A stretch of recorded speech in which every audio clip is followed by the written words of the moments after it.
সালাম করো।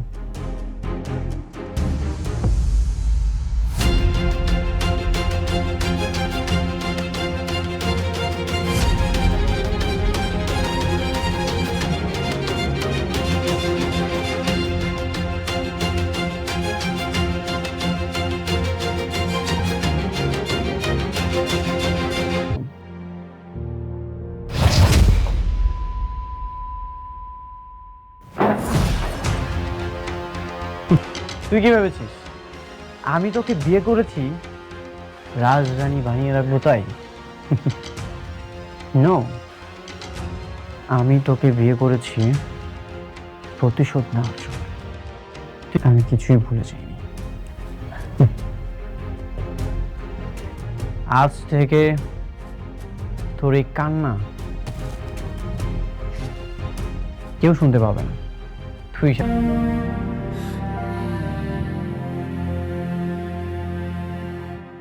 হিসাবে তুমি বড্ড কাঁচা। হিসাবটা যে ভুল করেছ সেটা নিজেও জানো। তোমার কি ধারণা তোমাকে ভালোবেসে সংসার করতে এসেছি? না, মেরে ফেলো, কোনো ভয় নেই। শুধুমাত্র আমার পরিবারের গায়ে একটা ফুলের আঁচড় আমি আসতে দিব না। সেটা তো তোর উপর নির্ভর করতেছে।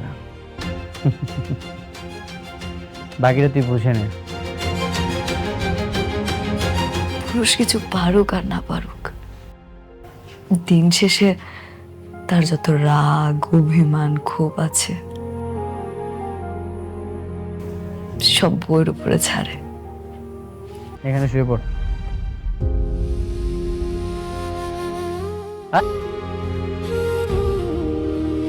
কখনো মিস হয় না, এবার বুঝতে পেরেছিস?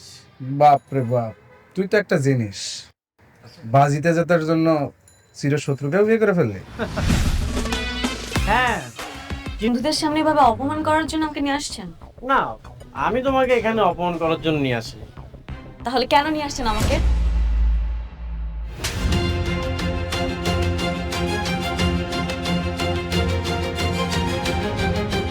আমি তোমাকে এখানে এনেছি এইভাবে অপমান করার জন্য। তুমি জানো না আমার কাছে তোমার মূল্যায়ন কতটুকু? Past is past.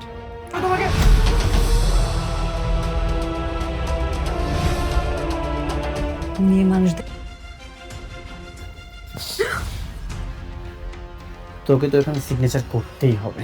যা তুই মরে যা।